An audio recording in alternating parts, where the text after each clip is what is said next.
deixa a vida me levar. Francamente, o emprego de segunda a sexta para trabalhar das 9 às 6 e a gente aqui nessa fila disputando uma vaga. Bom, mas é o horário comercial. No trabalho fim de semana, na carteira assinada, auxílio transporte e alimentação, tá no esquema. Meu, eu tenho um cunhado que é petroleiro, ele trabalha 15 dias no mês. Ele fica 15 dias numa plataforma e 15 dias em casa. Não é nada disso. Quando eles estão lá, aportados, embarcados, não tem moleza. É relação puxada, no mar, longe da família, sem poder abandonar o posto. Eu queria saber quem foi que inventou o trabalho.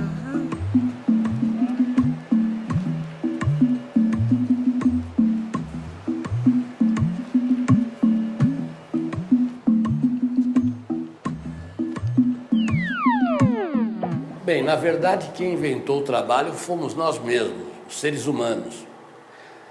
A partir da relação que estabelecemos com a natureza, nós fomos inventando formas de obter os recursos dessa natureza. E essa relação homem-natureza, ela foi se dando dentro da história. A história do homem é a própria história do trabalho. Se a história do homem é a história do trabalho, as ferramentas são parte integrante, insolúvel, inseparável dessa história. Homem, ferramentas, natureza, obtendo os recursos para a sua sobrevivência. Isso é o trabalho. Mas a relação dos homens não é só com a natureza. Os homens também se relacionam entre si. E nessa questão do trabalho, as ferramentas possibilitaram que a produção aumentasse. E quando a produção aumentou, alguns resolveram se apropriar daquilo que era coletivo. E começou a ter uma exploração do homem pelo homem. Essa exploração é um corte, para trás é a pré-história. Aí começou uma fase da história, que vai o escravismo na antiguidade, depois vem o feudalismo na Idade Média, e isso vai evoluindo, e o homem das ferramentas parte para a máquina.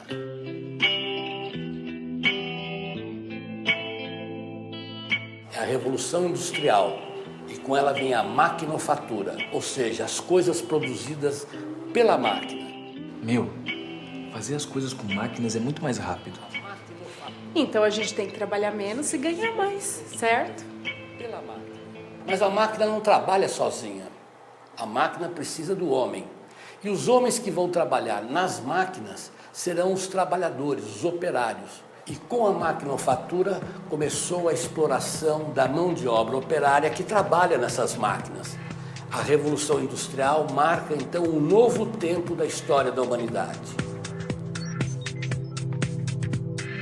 Mas essa produção industrial também trouxe consigo aquilo que chamamos de o progresso. E isso quer dizer fartura, ou seja, se produzia muito mais do que antes. Essa maior produção do que antes possibilitou uma vida melhor de todos aqueles que estavam em torno dessas indústrias, dessas cidades. Então nós temos, de um lado, o progresso, a fartura e, de outro lado, o aumento da exploração dos que trabalham.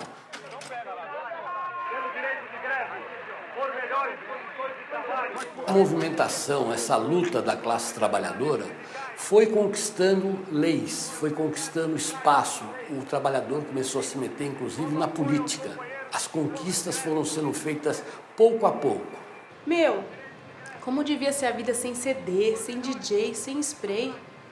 Não devia ser fácil a vida de um artista na época da Revolução Industrial. Mas trabalho, progresso, isso aí é uma parte da relação do homem com a natureza. Essa coisa também fez surgir outros desenvolvimentos. A ciência é uma delas. Tudo isso foi trazendo com que a ciência e a técnica também evoluísse. As artes, de um modo geral. A música podia ser gravada, cinema, televisão e assim por diante. Podemos observar um progresso em todas as áreas da atividade. Mas isso agora é uma outra história, para um outro momento. Ué, acabou a história do trabalho? E nós? E essas coisas todas? Não, você não entendeu. Eles mostraram tudo direitinho até um certo ponto. Mas nos tempos modernos são uma outra história. Vamos fazer o seguinte? Vamos apertar o botão de novo? Vamos. Essa outra história é a história do trabalho durante o século passado, século XX.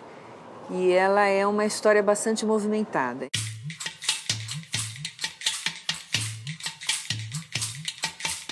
Nos primeiros anos do século, existem muitas greves, muitos movimentos, muitas manifestações e, pouco a pouco, os trabalhadores vão conquistando, né, uma série de direitos. A regulamentação da jornada máxima de trabalho, o fim de semana remunerado, o direito a férias, a licença maternidade, todas essas vão sendo conquistas que, pouco a pouco, os trabalhadores vão conseguindo.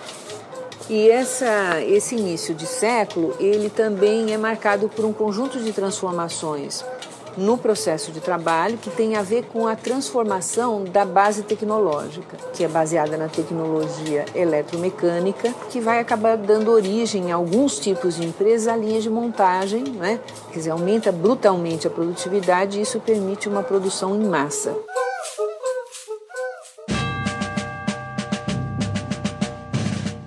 Nós temos também as duas guerras mundiais, especialmente a Segunda Guerra Mundial, ela vai ter um efeito muito grande no mercado de trabalho no sentido de fazer com que a mulher entre no mercado de trabalho porque os homens vão para a guerra, né? Esse novo quadro que se abre depois da guerra, ele é extremamente favorável ao desenvolvimento da economia. São anos de um enorme desenvolvimento do capitalismo, que são chamados pela literatura clássica dos 30 anos gloriosos. Nesse momento que se abre nos anos 70, aquela tecnologia eletromecânica, que é uma tecnologia rígida, ela começa a se mostrar inadequada. Então, esse momento coincide com o surgimento de uma nova base tecnológica, que é a tecnologia microeletrônica. Essa nova tecnologia microeletrônica, ela é baseada no desenvolvimento do computador. Show! Uma grande transformação tecnológica que vai fazer todo um rearranjo. Esse rearranjo ele está baseado num processo de globalização que também, de certa forma, é facilitado pela tecnologia microeletrônica, que permite, né, uma facilidade das comunicações que não era possível com a tecnologia anterior. E isso tem a ver muito com a questão da internet, porque a internet permite a comunicação de qualquer ponto da Terra em tempo real, né? Ou seja, eu posso estar me comunicando aqui, não é? Ou escrevendo aqui, e uma pessoa está recebendo essa informação na China, na Tailândia, na Noruega. A internet adiantou a vida da gente para aprender as coisas. Meu, isso é que é revolução. Cantar rap em Marte. E vai levar também a uma reorganização empresarial, né? As empresas deixam de ser aquelas empresas que seguiam um modelo fordista, né? Aquela fábrica enorme, né? Por exemplo, a Volkswagen nos anos 60, 70 no Brasil tinha 30 mil, 40 mil trabalhadores, era uma cidade. Hoje tem 7 mil, 8 mil por aí, né? Quer dizer, não existe mais aquelas empresas imensas. O que as empresas começaram a fazer? Elas começaram a terceirizar cada vez mais, quer dizer, em vez de ter todos os trabalhadores dentro da empresa, ela enxuga a empresa, mantém ali dentro só os trabalhadores que participam daquelas fases mais importantes do processo e ela externaliza, põe para fora tudo aquilo que é acessório ou que não é considerado a sua atividade fim.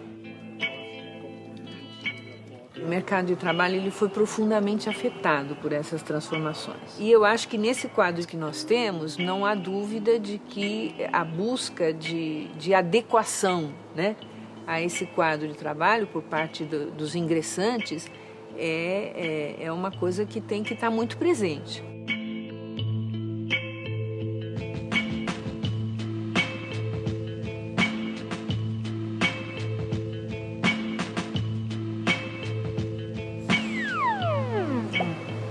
Ah, legal. Você gostou? É, filme legal, né? Dá até vontade da gente botar a mão na massa.